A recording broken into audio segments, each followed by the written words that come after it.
আসসালামু আলাইকুম ওয়া রাহমাতুল্লাহি ওয়া বারাকাতুহু। ইন্নাল হামদালিল্লাহি নাহমাদুহু ওয়া নাস্তাঈনুহু ওয়া নাস্তাগফিরুহু ওয়া নাউযু বিল্লাহি মিন শুরুরি আনফুসিনা ওয়া মিন সাইয়্যাতি আমালিনা। মান ইয়াহদিল্লাহু ফালা মুদিল্লা লাহু ওয়া মান ইউদ্লিলহু ফালা হাদিয়া লাহু।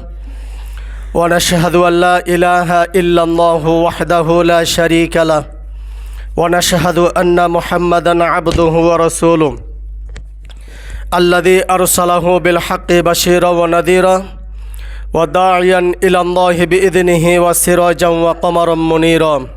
أما بعد، أعوذ بالله من الشيطان الرجيم. بسم الله الرحمن الرحيم. حدثنا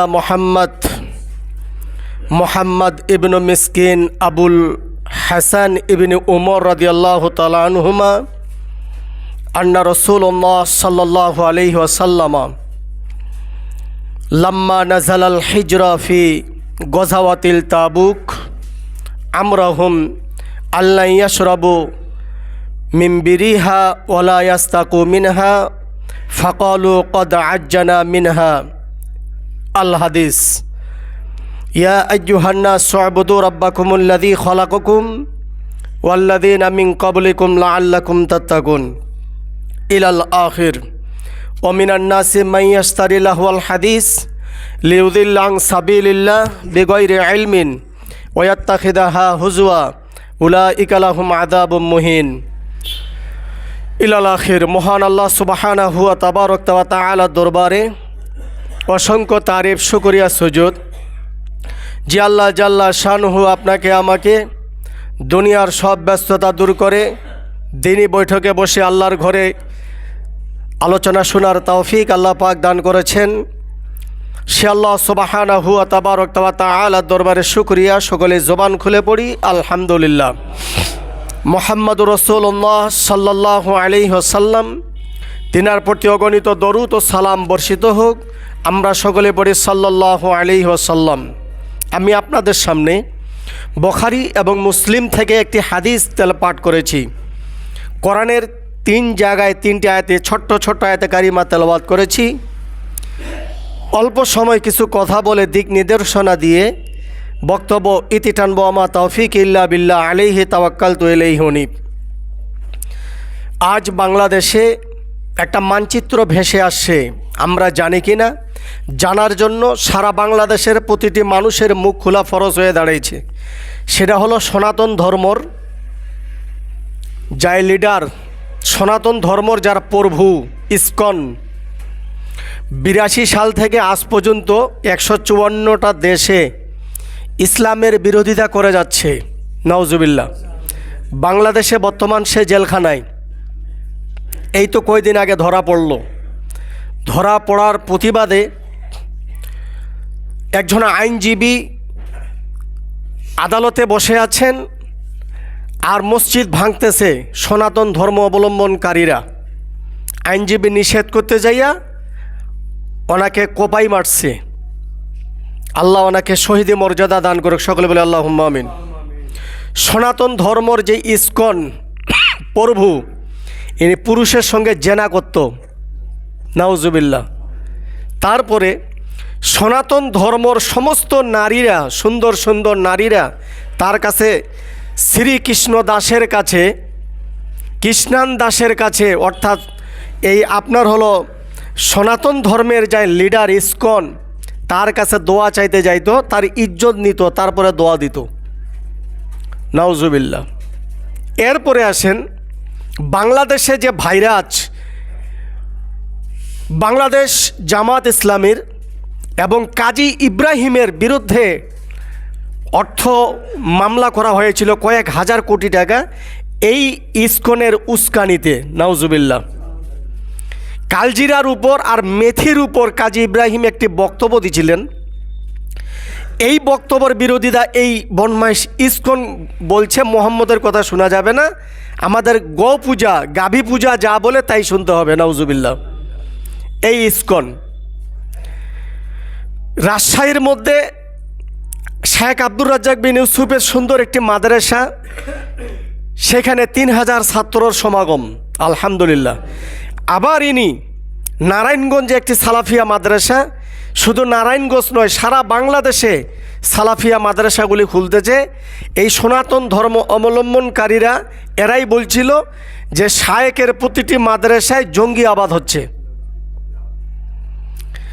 এবার আসেন, বিগত 16 বছর 2005 থেকে 2024 পর্যন্ত 5 আগস্ট পর্যন্ত গণজাগরণ মঞ্চের ডক্টর ইমরান একে উস্কানিমূলক কথাবার্তা এই ইসকন বলেছিল এবং নারীদেরকে লেলিয়ে দিয়ে বাংলাদেশ জামাত ইসলামের হক্কানি আলেমদেরকে তিলে তিলে জেলখানায়, আলেমদেরকে হত্যা মামলা ষড়যন্ত্রের বিচারের লিডার ছিল এই ইসকন সনাতন ধর্ম অবলম্বনকারীরা। জোরে বলেন নাউজুবিল্লাহ।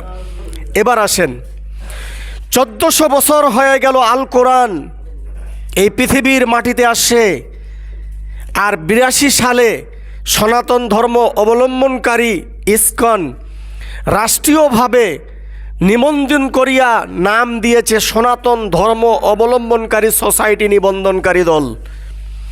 আর 1400 বছর আগে মুহাম্মদুর রাসূলুল্লাহ সাল্লাল্লাহু আলাইহি ওয়াসাল্লাম 2টি দলের কথা পৃথিবীতে রেখে গেছেন, একটা হলো আল কোরআন, আরেকটা হলো নবীর সুন্নাত। বুখারীর বর্ণনা, তারাকতু ফিকুম আমরাইন লান তাদিল্লু মা তামাসসাকতুম ফিহিমা কিতাবুল্লাহ ওয়া সুন্নাতি রাসূল। ভাইরা আমার, সনাতন ধর্মের যে লিডার সে এত শক্তি পাইল কেমনে? বিগত 16 বছর ধরে বাংলাদেশ জামাত ইসলামী এবং শায়েক আল হাদিস যারা আছে বাংলাদেশে, অর্থাৎ 99% মুসলমানদের দেশে মুসলমানগুলাকে দাবিয়ে রেখে বিগত জালিম শাসক যারা দেশের মধ্যে ছিল খালা আম্মারা, এরা এই সনাতন ধর্ম অবলম্বনকারীদেরকে একদম পাহাড়ের উঁচু মাথায় উঠেছে। নাউজুবিল্লাহ। আরেকটু আগে সৌদি আরবের মধ্যে, সৌদি আরবে রিয়াদের মধ্যে একটি কনসার্ট হলো। মোহাম্মদ বিন সালমান, এর নাম আর মোহাম্মদ বিন সালমান রাখা যাবে না, এখন রাখতে হবে মোহাম্মদ বিন শয়তান সালমান।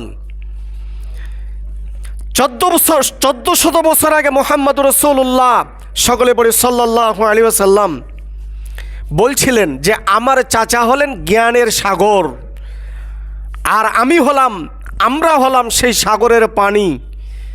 অথচ নেতৃত্ব কর্তৃত্ব না মানার কারণে ওই আল্লাহর নবী কথাটা বলে গিয়েছিলেন যে আমার চাচা আবু জেহেল এখন মূর্খের বাচ্চা।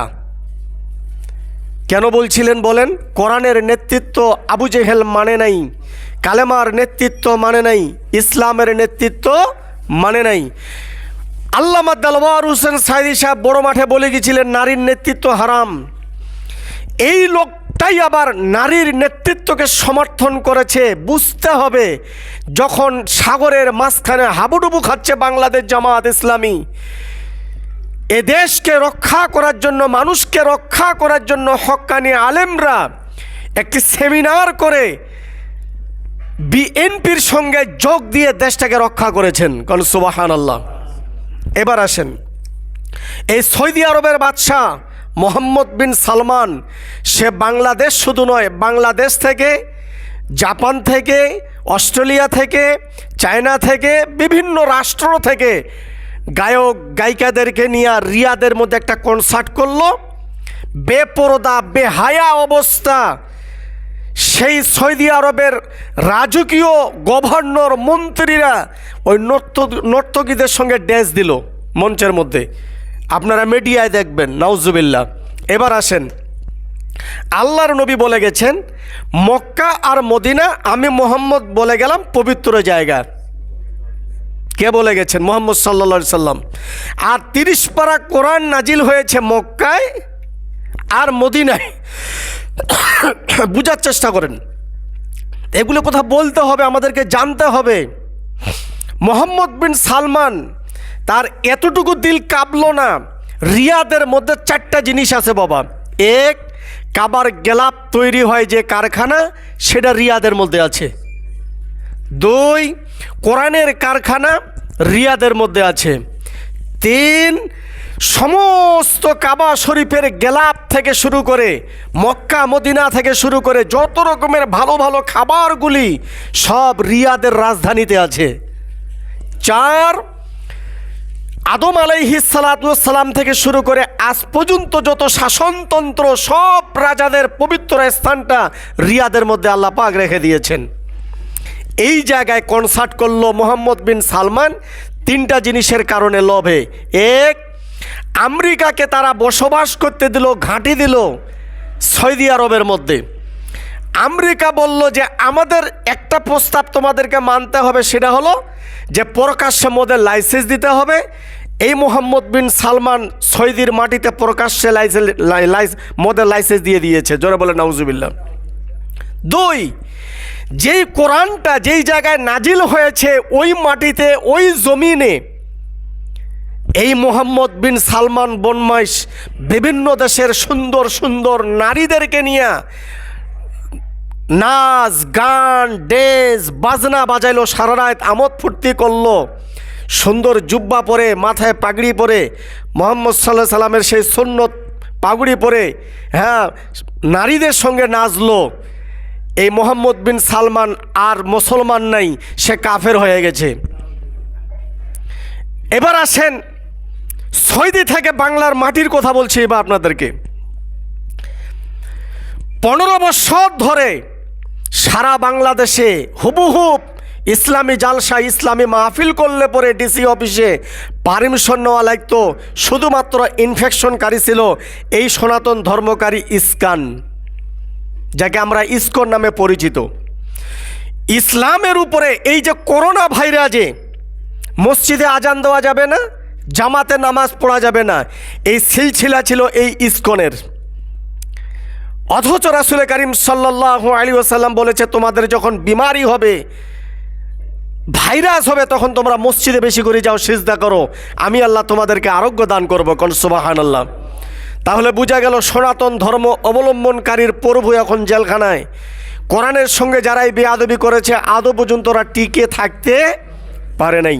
পরিশেষে আপনাদেরকে বিনীতভাবে অনুরোধ করব যে আবু জেহেল ছিল আরবের মধ্যে জ্ঞানের ভাণ্ডার, কোরআনের নেতৃত্ব না দেওয়ার কারণে হয়ে গেল মূর্খের ভাণ্ডার। আমরা বাংলাদেশের জনসাধারণ কোরআনের নেতৃত্ব থেকে যদি বিমালম ভুলে যাই, আমরাও হব মুহাম্মদের শয়তান উম্মত, নাউজুবিল্লাহ। অতএব আগামী দিনের ভবিষ্যৎ, আগামী দিনের সিলসিলা কোরআনের নেতৃত্বের সুশীতল ছায়াতলে আমরা থাকবো তো ইনশাআল্লাহ, সকলে বলি ইনশাআল্লাহ।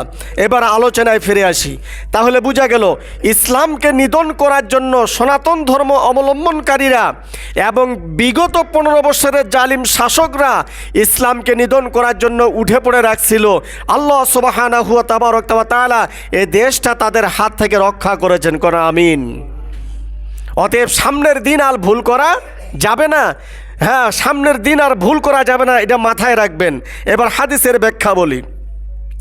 আজ থেকে 1400 বছর আগে হাদ্দাসানা মুহাম্মদ ইবনি মিসকিন আবুল হাসান ইবনি উমর রাদিয়াল্লাহু তাআলা আনহু থেকে বর্ণিত, মুহাম্মদ ইবনুল মিসকিন আবুল হাসান ইবনি উমর থেকে বর্ণিত, রাসূল করিম সাল্লাল্লাহু আলাইহি ওয়াসাল্লাম তাবুক যুদ্ধ চলাকালীন হিজর নামক স্থানে তাবু খাটাইলেন।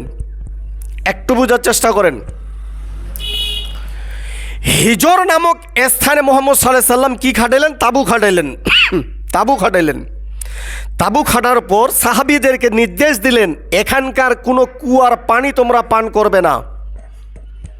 1, 2 সাহাবীরা বললেন ইয়া রাসূলুল্লাহ, আমাদের আটা খমিরে চাউলে আমরা পানি দিয়েছি। আল্লাহর নবী বললেন ওগুলোও তোমরা ফেলাই দাও, ওই জায়গার পানি পান করবে না, ওই জায়গার কোনো খাবার খাবে না। আমি হাদিস বুখারী এবং মুসলিম থেকে আপনাদেরকে বোঝাচ্ছি। সাহাবীরা উল্টাইয়া প্রশ্ন করলেন লাব্বাইকা ইয়া রাসূলুল্লাহ, এর কারণ কি?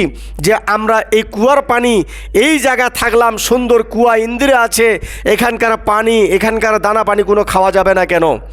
রাসূল করিম সাল্লাল্লাহু আলাইহি ওয়াসাল্লাম বললেন এই জায়গায় আল্লাহর গজব, হিজর নামক স্থানে আল্লাহ তাআলার গজব পড়ছিলেন। এই জাতিরা জেনার কাজে অভ্যস্ত ছিল। এই জন্য কখন না জানি আল্লাহর গজব এই জায়গায় পড়ে। অতএব আমি মুহাম্মদ সাল্লাল্লাহু আলাইহি সাল্লাম যখন হিজর নামক স্থানে আসি, তখন চাদর বড় কম্বল ঢাকা নিয়া মুড়াইয়া এই জায়গা থেকে দ্রুত পালিয়ে যাই। আমি যেটা আপনাদেরকে বোঝাচ্ছি সেটা হলো, বিগত দিনে ভারতের পণ্য আপনাকে আমাকে খাওয়াইয়া খাওয়াইয়া পেটটা সর্বনাশ করে ফেলেছে। ভারতের সব চ্যানেলগুলি দেখে দেখে ইমানকে হরণ করে ফেলেছে। বাংলাদেশ বর্তমান ডক্টর ইউনূস সরকার গত পরশুদিন ভারতের চ্যানেলগুলি সব বন্ধ করে দিয়েছে, যোগাযোগ মাধ্যম সব বন্ধ করে দিয়েছে। ভাইরা আমার, ভারতীয় সরকার উঠে পড়ে লাগছে মুসলমানদেরকে নিধন করার জন্য। এই জন্য আমাদের দেশের পণ্য আমরা খাবো, ভারতের পণ্য ক্রয় কম করব। গোটা দেশ ভারতের পণ্য দিয়ে সয়লাভ করে দিয়েছিল। আল্লাহর রহমতে ভারতের পণ্য এখন আসা বন্ধ হয়ে যাবে, আলহামদুলিল্লাহ বলেন। তাহলে যে জিনিসটা খাবো সেটা দেখে শুনে খাবো। যেটা কি, বালাম ইবনে বাউরা একজন তাপত ছিল, তার দোয়া কবুল হতো। বালাম ইবনে বাউরার ঘটনা আপনাদেরকে বহুবার শুনেছি, স্মরণ আছে কিনা? আল্লাহ রাব্বুল আলামিনের দরবার ইবাদত যাতে কবুল না হয়, এই জন্য ভারতীয় সরকার হারাম পণ্যগুলি আমাকে দান করতেছে। সেটা হলো RC, Coca Cola, seven up, tiger, বিভিন্ন পানি খিলাচ্ছে, রেন্স, ভারতীয় পণ্য। বনমাইশ কেমন দেখেন, পণ্যটার মধ্যে লিখে দিচ্ছে একদম হালাল। একদম তো লেখা থাকে না 100% হালাল। রেঞ্চের বোতলত দেখবেন 100% হালাল। খাওয়া মাত্রই গোটা দুনিয়া অন্ধকার দেখা যায়। ওস্তাজি আপনি কেমনে জানলেন? যারা খাইছে তাদের কাছে শুনছি। একেবারে হারাম, এই পণ্যগুলি খাওয়া যাবে না। আমি আপনাদেরকে বারবার রিকোয়েস্ট করতেছি, বাবা এখানে যারা আছেন, ইবাদতের মূল হাতিয়ার পানে জর্দা খাওয়া যাবে না। এটা আমি বহুবার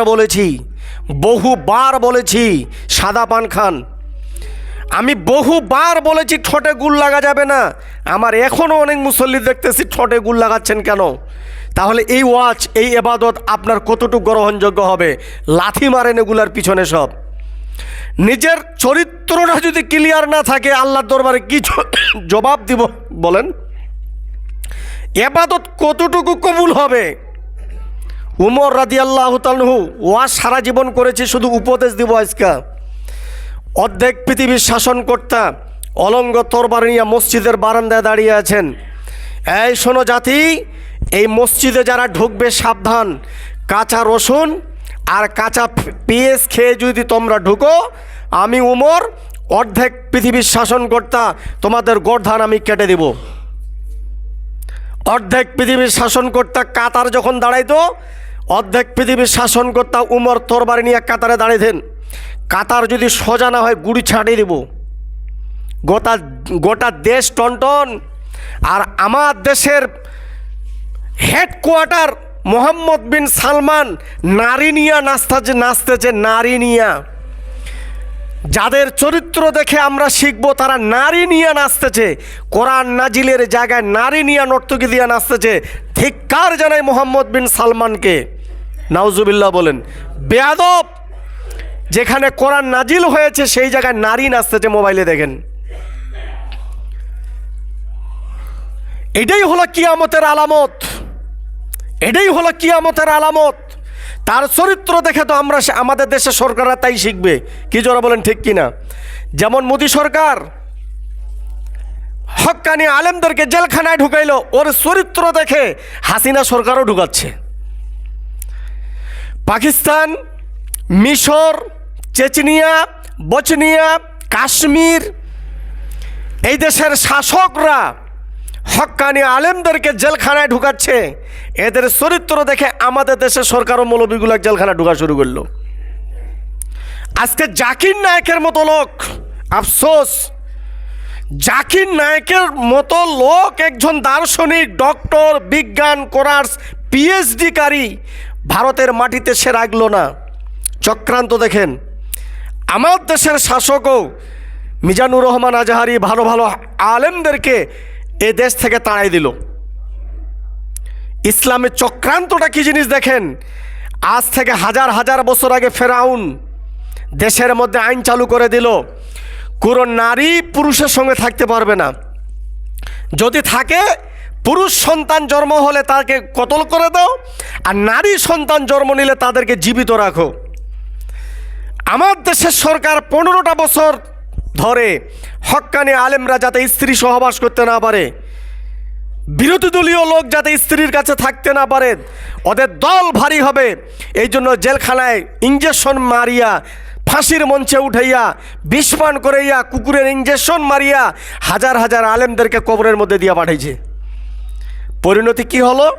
কোরআনের সঙ্গে বেয়াদবি করার জন্য নিজেও দেশে থাকতে পারল না। এতটুকু কথা আপনাদেরকে বলবো, বা পাপ কিন্তু বাপকেও রক্ষা করে না। আমাদের এই সৈয়দপুর পশ্চিমপাড়া জামি মসজিদের সব মুসল্লিদেরকে বলবো, আমি বহুবার বলেছি বাবা, কয়েকটা জিনিস যদি কান্না করে সরাসরি আল্লাহর গজব পড়বে। এক, বাড়িতে আপনার পিতামাতা অনাহারে কান্না করতেছে, আপনি ঘরে ঢুকে খাসির মাংস দিয়ে পোলা বিরিয়ানি সিন্নি খাচ্ছেন, আপনার ওই বাড়িতে আল্লাহর গজব পড়বে। আপনার ওই বাড়িতে আল্লাহর গজব পড়বে। এক একটা কথাকে শোনার পাহাড় মনে করবেন। আমি কথা একটু খুব স্লোভাবে বলতেছি, এই জন্য 3টা থেকে রাত 11টা পর্যন্ত আমার স্টেটে দায়িত্ব আছে। আমি একটা মাদ্রাসা পড়াই সকালে, ওই বাচ্চারা কোরআন তেলাওয়াত করবে, গজল পড়বে, ফির ওইখানে থাকতে হবে আমাকে। এই জন্য চিৎকার করে কথা না বলি, ধীরে ধীরে কথা বলতেছি। আমি আপনাদেরকে বলতেছি, পিতামাতা যদি ঘরের ভিতরে অনাহারে থাকে আর সন্তান যদি খাসির মাংসর ছিন্নি বিরিয়ানি খায়, তাহলে ওই সন্তানের এবাদত, খাওয়া দাওয়া আল্লাহর দরবারে একটাও কবুল হবে না। সব শুয়োরের পায়খানা খাইলো, তার মায়ের চোখে পানি, তার বাবার চোখে পানি। এটা স্বর্ণ অক্ষরে খেয়াল রাখবেন। 2, এই মহল্লার মধ্যে একটাই মসজিদ, ফজরে আসেন নাই, জোহরে আসেন না, আসরে আসেন না। হু হু করে মসজিদটা যেদিন কাঁদবে, সেদিন আপনার শরীরের পশমগুলা খসে খসে পড়বে, শরীরের চামড়াগুলা খসে খসে পড়বে। ইমামের কাছে খবর আসবে, হুজুর আমার বাবার ক্যান্সার। রাগ করিয়েন না, আমি হক কথা বলছি, যে দলিল সামনে আমার। এক, ঘরে বসে যদি কে কান্না করে বলেন? পিতামাতা, বাম্মা। আর সন্তান যদি সিন্নি বিরিয়ানি খায়, ওই সন্তানের ইবাদত কবুল হবে না। 2, এই পশ্চিম পাড়ায় একটাই মসজিদ, 64টা মুসল্লি আছেন, বাড়ি আছে, সিরিয়াল অনুযায়ী বলবো আমি। এই 64টা বাড়ি, 64টা মুসল্লি যদি মসজিদে দেখা না পাওয়া যায়, অপেক্ষা করেন, চোখ দুটা বন্ধ হলেই হাসর, চোখ দুটা খোলা থাকলে দুনিয়া।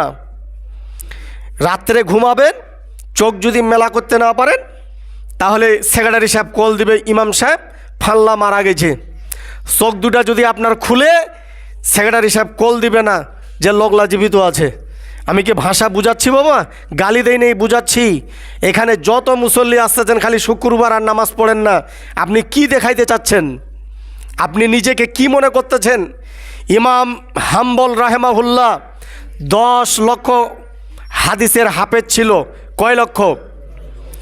ইমাম হাম্বল রহমাতুল্লাহ আলাই 10 লক্ষ হাদিসের হাফেজ ছিল। এই হক কথা বলার কারণে তার পায়ের মধ্যে রশি লাগাইয়া মহল্লাবাসীরা টানতো, কুকুরের মোরা কুকুরের মতো টানি টানি নিয়ে যেত আদালতে, আবার কোর্টে উঠাইতো। কি কথা বলার জন্য? এই হক কথা বলার জন্য। 10 লক্ষ, আমি তো 10 লক্ষর হাফেজ না, মাত্র 400টা হাদিস মুখস্থ আছে আমার, আর 30 পারা কোরআন শেষ যেটা আছে বিদ্যা, ওটাই বললাম। 400 হাদিসের উপরে আর বেশি বলতে পারবো না, সেটা সব কথা কম। তো আমি যেটা বুঝাচ্ছি সেটা হলো, ইমাম হাম্বল রাহেমাহুল্লাহ 10 লক্ষ হাদিসের হাফেজ ছিল। মহল্লার মুসল্লিগুলাকে রিমান্ড নেওয়ার কারণে, দেশের মানুষগুলিকে রিমান্ড নেওয়ার কারণে পায়ের মধ্যে রশি লাগাইয়া কুত্তার মতো টানতো। সেও এদেশের মাটিতে সম্মান পান নাই। আমি মামুন সাহেব হক কথা বলার কারণে আমারও বিপক্ষ মুসল্লি আছে, খালি 24 ঘন্টা দোয়া ইউনুস পড়েছে। কখন মুসল্লিটা ইমামটা জুম্মা থাকি পালায়, তখন মই ঢুকিম, আছে কি না? ওটা আপনাকে বুঝাইতে হবে না, আমি জানি ভালো করি। 24টা ঘন্টা দোয়া ইউনুস পড়েছে, কখন খালি মৌলবি ঘটা যাবে? কারণ যে তেত্তেরিয়া কাথার, যে টাউট, এক তারা না পর্যন্ত আমি জুম্মা ঢুকতে পারতেছি না বাবা বাপ। তাহলে 10 লক্ষ হাফেজ ছিল ইমাম হাম্বল রহমাহুল্লাহ, সেও রক্ষা পায় না এই মসজিদ থেকে। মুসল্লিরা পায়ের মধ্যে রশি বাঁধিয়ে টান দিয়ে ইতিহাস দেখেন, আর না হলে শায়েখদের ওয়াজ শুনবেন, সব ইতিহাস খুলে খুলে পাবেন। আদালতে হাজির হয়েছে কাঠগড়া, রশির মধ্যে পা, ডান্ডা বেড়ি লাগা, মামলা হয়েছে নারী নির্যাতন। নাউজুবিল্লাহ বলার ইচ্ছা হলো না।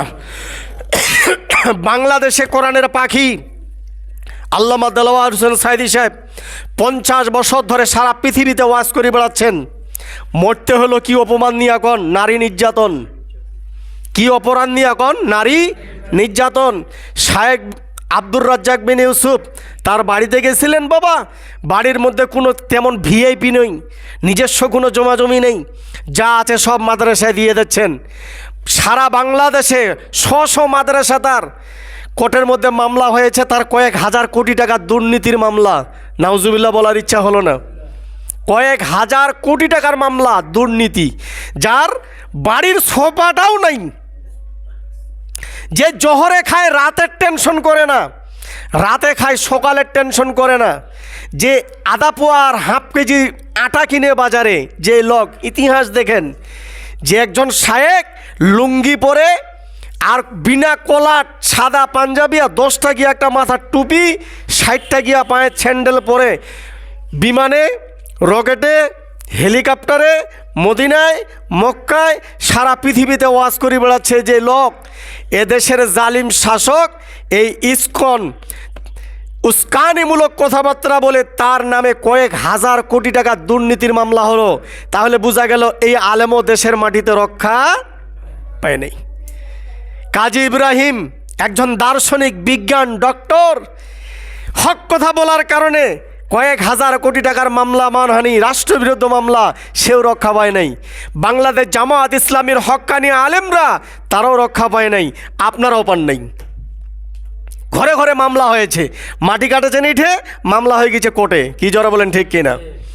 আমি এবার যে কথাটা আপনাদেরকে বুঝাচ্ছি, ঘরের মধ্যে যদি পিতা মাতা অনাহারে ছটপটায়, আর আপনি যদি খাসির মাংস খাইয়া যদি ভাত খান, ওই সন্তানের আবাদত কিয়ামত পর্যন্ত কবুল হবে না। বাধ্যতামূলক পিতামাতাকে দেখতে হবে যতদিন আপনি বেঁচে আছেন। 2, পশ্চিম পাড়ায় একটাই মসজিদ, এখান থেকে এত দূর গেলাম। এই মসজিদ আবাদ করিবে আমি মামুন মৌলবী গরিবুর থাকি আসিয়া নয়, এই মসজিদ আবাদ করতে হবে আপনাদেরকে। কিন্তু 6 বছর আগে, 6 বছর চলতেছে আমার রানিং, 6 বছর আগে যে 60টা মুসল্লি, এখনও দেখেছি 60টা মুসল্লি, আর শুক্রবার ফির 9টা কাতার নেন। তাহলে মুসলমান কি 2 প্রকার? এক প্রকার মুসলমান এক সপ্তাহের জন্য, আরেক প্রকার মুসলমান জুম্মার জন্য। এইরকমে যদি ভাগ হয়, তাহলে আপনারা বলেন যে হুজুর আমাদের এখানে 2 শ্রেণীর মুসলমান আছে। এক শ্রেণীর মুসলমান খালি 5 ওয়াক্ত নামাজের কানে, আরেক শ্রেণীর মুসলমান আছে খালি জুম্মার কানে। তাহলে আমি ওইভাবে বয়ান করিব। এই যে এটা ঘন্টা ঝুলাচ্ছেন, এই যে জুম্মাটা ঘন্টা ঝুলাচ্ছেন, এটা কে আবাদ করিবে আমাকে বলেন? এটা মোল্লাপাড়ার লোক আসি আবাদ করিবে না, এটা আপনাদেরকে আবাদ করতে হবে। এটা আপনাদেরকে বাধ্যতামূলক আবাদ করতে হবে। ফজরে কেন মসজিদে আসবেন না? জোহরে কেন আসবেন না? কি দোষ করেছে হয়? চুলার মধ্যে এক সন্ধ্যা ভাত না চললে তো আপনার গরম চড়ে যায়। আর মসজিদে যে আসেন না, গরম চড়ে না? না খাত ধান্দা মৌলবী খেদাবো, ওই মৌলবী থোয়া যাবে না, তেলতেলিয়া মৌলবী থোয়া হবে, গালি দিবে না। জেলা মৌলবী নবী সালাম আলাইকা, গরম গরম জিলাপি, ওইলা মৌলবী পুষিবে হবি, ওইলা তো সোদন দিবে না। আর এই মৌলবী তো খালি সোদন খাট ঠেলা মারে, এক খালি হটাও। কে আবাদ করিবে মসজিদ আমাকে বলে যান, আজকেই বলে যান যে এই মসজিদ কে আবাদ করিবে। পশ্চিমপাড়া 64টা সিরিয়াল ভাত খাওয়া, 64টা মুসল্লিকে আসতে হবে, তাহলে এই মসজিদ আবাদ হবে। 1 বছরের মসজিদ 7 নয় 3 তালা হয়ে যাবে, আলহামদুলিল্লাহ বলেন। কিন্তু নামাজ পড়েছে 7 জন, সেক্রেটারি জুম্মার দিন দাঁড়িয়ে বলতেছে জুম্মাটা 7 দিব, মাল দেওয়া লাগবে। এখন ওরা কয় যে হারা তো সাপ্তাহিক মুসল্লি, এখন এই 7 জনের ঘাড়ের উপর যদি চাপাই দেন অবস্থাটা কি হবে বাবা? তা আমি যেটা বুঝাচ্ছি, যদি এই মসজিদ কান্দে বাবা, আমিও রক্ষা পাবো না, আপনারাও রক্ষা পাবেন না। কাঁদছিল না বাইতুল মুকাদ্দেস, কাঁদছিল না বাইতুল্লাহ, মুহাম্মদের বাবা আব্দুল্লাহ চাবিটা আসমানের দিকে ফিকে দিয়ে বললেন, আল্লাহ তোমার ঘর তুমি দেখো, আমি গেলাম। আর আব্রাহা বাদশাহ লক্ষ লক্ষ পার্টি নিয়ে আসছে যে বড় বড় পাথর বাইতুল্লাহ ভাঙবে, আর আবদুল্লাহ কাবা শরীফের চাবিটা এইভাবে ধরে দাঁড়িয়ে আছে। বলছে এই যাচ্ছিস কোথায় মোহাম্মদের বাপ আবদুল্লাহ? কয়েছে আমার ঘোড়া বস্তির মধ্যে হারাই গেছে, আমি ঘোড়া খুঁজতে যাচ্ছি। আলহামদুলিল্লাহ বলেন। কাবা শরীফ তো তখন বাইতুল্লাহ তো এত চাকচিক্য ছিল না, খেজুর পাতার ছাউনি দিয়া বাইতুল্লাহ আর পাথরের ঘেরা দিয়া বাইতুল্লাহ। আলহামদুলিল্লাহ। সেই সময় রক্ষণাবেক্ষণ কে করেছে কথা বলেন? এখন তো আপনারা আরসিসি পিলার দিয়া ইটা কাটছেন, তাহলে এখন কি আল্লাহ রক্ষা করবে না? যতগুলো ইট আছে প্রত্যেকটা ইট কাঁদবে আপনার জন্য, আপনি নামাজ না পড়লে। আর এই মসজিদ যদি কাঁদে, এই পশ্চিম পাড়ার মসজিদ একবার আপনার হবে প্যারালাইসিস, আপনার শরীরে হবে ক্যান্সার, শরীরে ব্যাকটেরিয়া হবে, আল্লাহর কসম হবে যদি মসজিদ কাঁদে, আল্লাহ রেহাই দিবে না। অতএব মসজিদকে কাঁদতে দেওয়া যাবে না, তার আগে মসজিদ আবাদ করতে হবে। আপনার 2 বিঘা মাটি আছে, আপনি ধান লাগান না, কিছু লাগান না, কি হবে বলেন দেখি? ঘাস দিয়া জঙ্গল হইয়া অঙ্কুর হইয়া অবস্থা খারাপ। আপনার এই আবাদ, আপনার এই জমি আল্লাহ দিয়েছেন, এই জমি আপনাকে আবাদ করতে হবে। আবাদ কোথায় করবেন? মসজিদে। এই জমিটা নিয়ে আসতে হবে মসজিদে। এই যে কপাল দেখেন, আমি পাগড়ি পরছি কিন্তু কপালের কোনো কাপড় নাই। এই কপালটা আল্লাহর ঘরে এসে সিজদা দিতে হবে, বিনিময়ে আল্লাহ আপনাকে বেহেশত দান করবে। তাহলে এই মসজিদে কেন আসবেন না? খালি শুক্রবার আসতেছেন, এটা ইহুদি খ্রিস্টানদের কালচার। বাকি ওয়াক্তগুলা কে আসবে আমাকে বুঝান? ছাগল গরু, এই যে উলিপুরের এক মুরব্বী বলছিল ওরা ছাগল এতনে জুম্মাত যাচ্ছে, আমি মানুষ, আমি যাই না। আমিও যদি ছাগল হইতাম জুম্মাত যাইতাম, নাউজুবিল্লাহ। তাহলে আপনারা যদি ওয়াক্তে ওয়াক্তে না আসেন মসজিদে, তাহলে ওয়াক্তে ওয়াক্তে আপনাদের একটা করে মুরগি, একটা করে ছাগল বা একটা করে গরু ঢুকাই দেন, তারা সিজদা করে যাবে। কেন আবাদ করবেন না আপনি? কে আপনাকে পাগল করলো? বউ, ছোয়াল, বাড়ি, ফ্রিজ, টাকা পয়সা, কাম, ধন সম্পদ, কে পাগলা করছে আপনাকে? কোন পাগলের পিছনে আপনি বেড়াচ্ছেন? নাম্বার 3, এই যে আল্লাহর কোরআন একবার যদি কাঁদে বাবা, তাহলে অবস্থা খারাপ। এখন আপনার বিবেককে বলেন, আপনার বাড়িতে এই কোরআন আছে কি না? সবারই আছে, নামাজিরও আছে, বেনামাজিরও আছে। ওয়াজ জীবনে বহুত করেছি, আজ খালি দিক নির্দেশনা দিচ্ছি। এখন 3 দিন যদি বাড়িতে কোরআন না পড়া হয়, তাহলে হু হু হু হু করে ওই বাড়িতে ফেরেশতারা কান্না করে। এখন আপনার বিবেককে বলেন, ডিশের লাইন কয়দিন চলে আর কোরআন কয়দিন চলে? ডিশের লাইন কয়দিন চলে, আপনার কোরআন কয়দিন চলে? একটা মুসল্লি, যত মুসল্লি বসিয়ে আছেন, একটাও তো বলতে পারবেন না যে আমি কোরআন শরীফ পড়তে পারি না। সবাই পারেন, সূরা ফাতিহা পারেন, সূরা ইখলাস পারেন, নামাজে দরুদ পারেন, আল্লাহ তো বলতে পারেন, ওইটাই তো কোরআনের অক্ষর, সুবহানাল্লাহ। আর রহমান তো বলতে পারেন, বিসমিল্লাহ তো বলতে পারেন, পারেন কি না কথা বলেন? তাহলে কোরআন যদি কাঁদে, তাহলে আপনার জীবন বরবাদ বাবা। আমি 3টা জিনিসের উপর জুমা চালাচ্ছি আজকে। 1, আপনার পিতামাতা যদি কাঁদে, জীবনটা শেষ। 2, আল্লাহর ঘর যদি কাঁদে, জীবন শেষ। 3, কোরআন যদি কাঁদে, জীবন শেষ। এখন আপনার বিবেককে বলি, আপনার এই দিলের ভিতরে 10টা সূরা সবারই তো জানা আছে কম বেশি। এই সূরাগুলি যদি আপনি তেলাওয়াত না করেন 3 দিন, তাহলে কিয়ামতের ময়দানে আপনার বিরুদ্ধে মামলা করবে। তাহলে বুঝা গেল বাবা, আপনার আমার বিরুদ্ধে মামলা হলো 3টা। 1, কোরআনের মামলা। 2, আল্লাহর ঘরের মামলা। 3, পিতামাতার মামলা। এই 3টা মামলা যদি মুহাম্মদের আদালতে হয়, জামিন করার মতো কোনো উকিল নিয়ে যাবেন আমাকে বলেন? পৃথিবীতে যদি আপনার মামলা হয়, বিগত দিনে তো আপনি শিকদারহাটত আগে নেতার কাছে দৌড়ান যে আমার জামিনের ব্যবস্থা করো। নেতা হেলো করে দিল কোর্টে যে এটা আমার দলের লোক, জামিন হয়ে গেল। কিন্তু আপনার আমার বিরুদ্ধে কবরে ঢুকা মাত্রই 3টা মামলা হবে, সেটা চলবে কিয়ামত পর্যন্ত, কোনো জামিনের ব্যবস্থা নাই। হয় জান্নাত আর না হলে জাহান্নাম। এখন আপনারা যারা আছেন, সামনে আল্লাহ, পিছনে আজরাইল, ডানে বেহেশত, বামে দোজখ। একটা মানুষ হাঁটবে 4টা দিক নিয়া। সামনে কি বললাম? আল্লাহ তো সিজদা দেন না, তাহলে আল্লাহ আপনাকে ডাকবে কেমনে? আল্লাহ বলতেছে যেই কপালটার কোনো পোশাক তৈরি করি নাই, ওই কপালটা দিয়ে আমার কুদরতে সিজদা দাও, তোমার রিজিকের জিম্মাদারি আমি আল্লাহ নিয়ে নিব। এই কপাল তো সিজদা পড়ে না, এই কপাল তো এখন যাচ্ছে অন্যদিকে। 2, পিছনে মালাকুল মাউত ফেরেশতা, কখন সামনে আল্লাহ হুকুম দিবে আপনার জান কবজ হয়ে যাবে, ঘোষণা হয়ে গেল লোকটা মারা গেছে। ডানে কি বললাম? বেহেশত, ডানে বেহেশত। যদি আপনার কালেমার সহিত মৃত্যু হয় আপনার স্থান হবে বেহেশত, আর যদি আপনার বেঈমানের সহিত মৃত্যু হয় আপনার স্থান হবে দোজখ। এখন যত মুসল্লি এখানে আসছেন যে আমি নামাজ পড়ি না, আপনার স্থান কোন জায়গায় হবে? কতগুলো টেনশিয়া মুসল্লি আছে, ইস নামাজ পড়লেই খালি ইমান ঠিক হবি, আছে কি না? ওইটা জন্মের দোষ আছে ওই বেটার। আল্লাহ বলতেছে নামাজ পড়লে ইমান ঠিক হবে। নামাজ হলো ইমানের কারখানা। সুবহানাল্লাহ।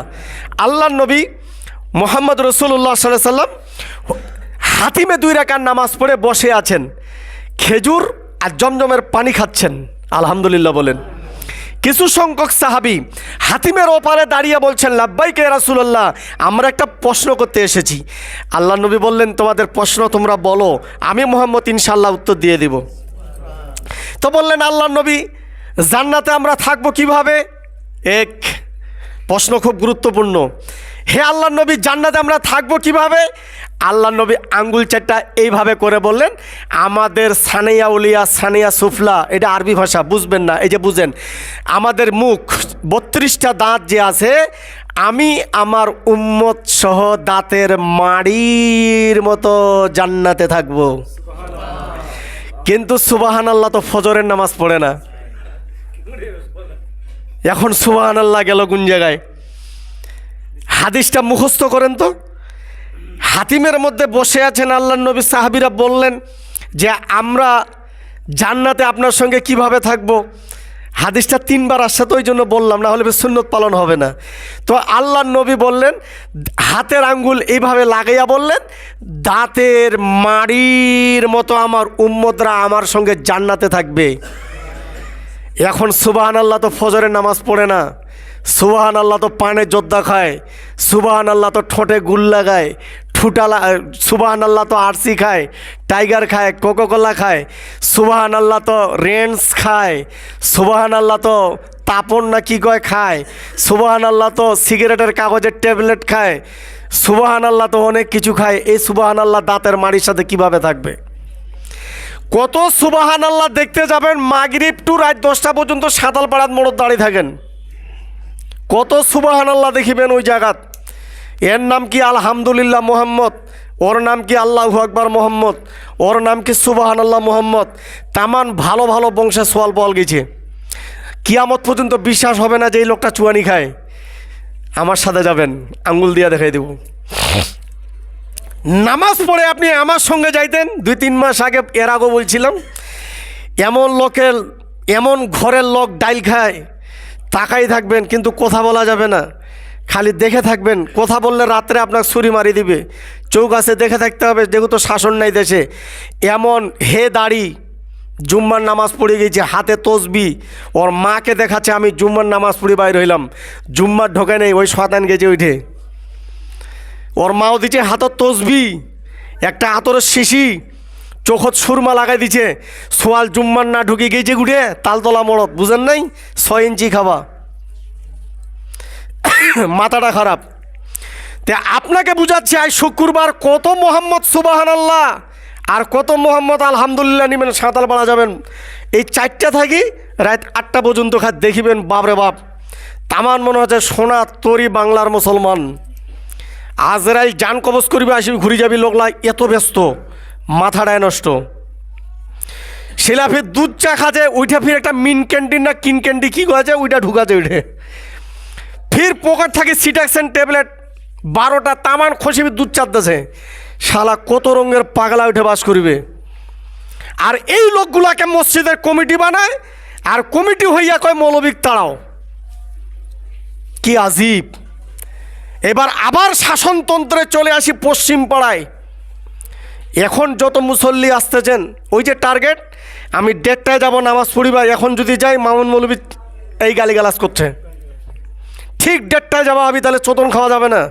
এই শ্রেণীর এক প্রকার মুসল্লি আছে আমার ভিড়, এরা আসবি একটা 22-23 যে ওর খয়রাত ফুপা তো আগাভাগে দাঁড়ায় 20, মৌলবী তো খাড়া হয় 25 বন্ধ করে, ঠিক 22 যাওয়া হবে, তাহলে চোদন খাওয়া যাবে না।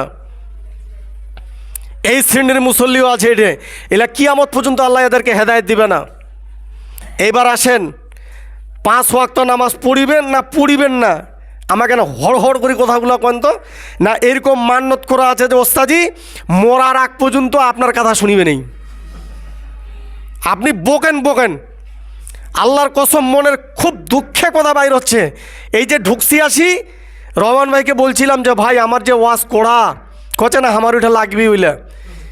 তারপরে বলছিলাম যে ভাই আমি তো 4 ওয়াক্ত পারিব, কচে তাও হারা পাচ্ছি, আপনাকে চাই আমরা। তাই যখন আমাকে নিচেন তাহলে হুড়াগুড়ি শুইবে হেবি, কি জোরে বলেন ঠিক কিনা? যে ভুষের সিং বড় বাড়ি টানছেন, চাটাইয়ের বাড়ি, এখন পার হয়ে গেছে ওয়াল, এখন ভূত যেহেতু কিনছেন তাহলে ওয়াল ফুটা হবেই। কি বাবা, এই জন্য ভালো মৌলবী যখন থুইছেন চোদন খাওয়া হবেই। আজ যদি সলিমুল্লাহ কলিমুল্লাহর মতন কোন মৌলবী ঘটাও, তেলতেলিয়া মৌলবী 500 টাকায় 6 জন পাওয়া যায়। এই আমার পাড়া আনছে ধোয়া পুকুরের মৌলবী আনছে 500 টাকায় 6টা মৌলবী। কেউ আজান দেছে, কেউ ঝাড়ু দেছে, কেউ নামাজ পড়েছে, সূরা লাহাব কইতে ইয়াসিন সূরা চলে গেছে। এটা নিয়ে যে কাল ঝগড়া, ওইরকমের ঝগড়া, বুঝেন নাই? এখন ইরাই এরাদা করেন, মান্যত করেন যে ওস্তাজি আমরা খালি শুক্রবারে আসিব, কে হাত উঠান যে আমরা খালি শুক্রবার ঢুকিব, আপনার কথা আর শুনতে রাজি না। তাহলে আমি শুক্রবারের ওয়াজ আলাদা করিব, আর আমাদের 10টা মুসল্লি প্রথম কাতারের নামাজ পড়ে এমার ওয়াজ আলাদা করে নিয়ে আসিব, আর জানাই দিব যে এলা এমার ওয়াজ, এলা তোমার ওয়াজ। আর যদি কোন যে ওস্তাজি আমরা 5 ওয়াক্ত নামাজ পড়িব, তাহলে 5 ওয়াক্তর বয়ান নিয়ে আসিব। আমি শুরু থেকে বলছি, মসজিদ যদি কান্দে রক্ষা নেই। এই ছোট্ট একটা গ্রাম, মুসল্লি হচ্ছে মাত্র 4টা আর 6টা, যেলা একটা করে পাও চলে গেছে কবরত, এলা ছাড়া কেউ জুম্মাত আইসে না। আমি মাসুম ভাই বানিয়ে দিয়েছে একটা খাড়া, অন্য একটা টাচফোন, এই থাকি তো খবর পাচ্ছি আমি, ওইটাই গল্প এই থাকি শোনা যাচ্ছে। আর ওই পেকে একটা পায়খানার খাড়া আছে, ওইটাই গল্প জামতলা নাকি এর থাকি শোনা আছে। শিলার পরে হাদিস শুনলে মাথা খারাপ, এক একটা সই হাদিস শোনা আছে, বাপ দাদা 14 গোষ্ঠী শুনে নেই। আমার আশারাম মাসুয়া কয় কবি সরকার যে গান গাজে 4-10টা মৌলবীর কান কাটে দিবি। এই বনমাইশগুলো স্লোগান উঠায়, এবার জন্যই অশান্তি গ্রামটাত। আমি একের হাত পাও ধরি, ইমাম হইয়া হাত পাও ধরলাম আপনার, এরপরও যদি নামাজ না পড়েন তাহলে গজব পড়বে আপনার উপর। ওই বেকড়া হয়ে শুধু থাকিবেন বাড়িত, মৌলবী যে দোয়া ফুকাবে, দোয়া কাম হয় না। আমি বলতেছি 5 ওয়াক্ত নামাজ পড়তে হবে গ্রামবাসী, আপনারা পড়িবেন না? না হ্যাঁ না কয়েন একটা। বিয়া করিবাত বসে যদি যাই মাইয়াটা কোয়া হয় অমুকের পুত্র তোমাকে সাধিত করছে, ওর ঠোঁটত সুবারগুলো লাগিয়ে চুপচাপ আছে, বিয়া হবি ভাই? পাত্রও কয় না, পাত্রীও কয় না, সুপারগুলো আটা লাগাই দিচ্ছে, হাও কয় না, নাও কয় না, বিয়া হবি? মাইতে জান থাকবে না যেলে খাওয়া হয়েছে ভাত পানি। তে আপনারা যারা মসজিদে ঢুকিছেন, জিন্দিগি তো নামাজ পড়িবেন না, এরকম মুসল্লি থাকলে হাত উঠান, আমি খাস দিলে দোয়া করে দেব। জুম্মার ঢুকিছেন, মৌলবিক ভাত খেলিবা হবে, মাসের বেতন দিবা হবে, যদি না দেন আপনি খারিজ, একদম বাতিল। আমার বলার আমি বলে দিলাম, আমার মুসল্লি গ্রামের যত মুসল্লি মসজিদের ভাত যদি না দেন আর মসজিদের বেতন যদি না দেন, কুরবানির মাংস দিবেন না। যদি দেন, আমি ইমাম আল্লাহকে সাক্ষী রেখে বললাম, হাসরের ময়দানে আপনারা দায়ী থাকবেন, আল্লাহ তুমি বিচার করো। আমিও ভাত খাওয়াই একটা বাচ্চা 3 বার, বাধ্যতামূলক। আমাদের পাড়ায় মাদ্রাসা, খোঁজ নিয়ে দেখেন, 7টা হাফেজ আমার বাড়ি থেকে বাইরে হলো, আর একটা খিলাজি 13 পাড়া চলতেছে ওর। মৌলবী মসজিদে পুষিলে ভাত খিলিবা হবে বাধ্যতামূলক, যদি না খিলান, এই গ্রামের কোনো মুসল্লি যদি ভাত না খিলায় মৌলবীক আর মাসের বেতন না দেয়, মসজিদ কমিটি যদি কুরবানির মাংস ওর বাড়িতে দেয়, হাসরের ময়দানে আপনার বিরুদ্ধে মামলা দায়ের করব আমি। সোজা হিসাব, মসজিদের আপনি জামাতের আপনাকে বেতন দিতে হবে, মৌলবীক ভাত খিলিবা হবে, যেই মৌলবী আসুক না কেন, বাধ্যতামূলক ভাত খেলে হবে। আমাদের পাড়ায় 83টা বাড়ি, 83টা 100-100 টাকা নোট দিবে এবি, দিবেন না মহল্লা থেকে বাতিল। 4 জন কাক বাতিল করছি, যাই হাত পাওয়া হয়েছে বা মুখ বাঁচাও, মরিবে পড়ি থাক উঠে। আমার সাথে একমত কি না? একমত। আমি আবার কমিটিকে বলছি, এই মহল্লার কোনো মুসল্লি যদি বেতন না দেয় আর মৌলবিক ভাত না খিলায়, কুরবানির মাংস ওর বাড়িতে দিবেন না। যদি দেন, হাসরের ময়দানে মসজিদ কমিটি দায়ী থাকবেন। সোজা হিসাব টনটনিয়া, ইমামতি থাক আর না থাক, আমার ব্যবসা ভালো। আমি আপনাদের খেজমতে আসছি, কয় টাকা বেতন দেন, আমার মোটরসাইকেলটাতে চলে যায়। ভালোবাসেন, ভালোবাসি। এই প্রেমিক আর প্রেমিকা যদি মিল না থাকে, সেই জায়গায় কিন্তু যাওয়া যায় না। ওই 1-2টা মুসল্লি বললো মৌলবি হটাও, মৌলবি হটাও, আমি যাই না। আসি, গ্রামবাসী চাচ্ছে। যেদিন আপনারা দাঁড়িয়ে বলবেন ইমাম সাহেব চলে যান, 1 মিনিট নাই, 1 সেকেন্ড লেট করবো না, থাকেন, আসসালামু আলাইকুম, আমি চলে গেলাম। তখনকার সস্বর্গ চোখের পানিলা পড়বে, হায় বাপ কি হারিয়ে ফেললাম।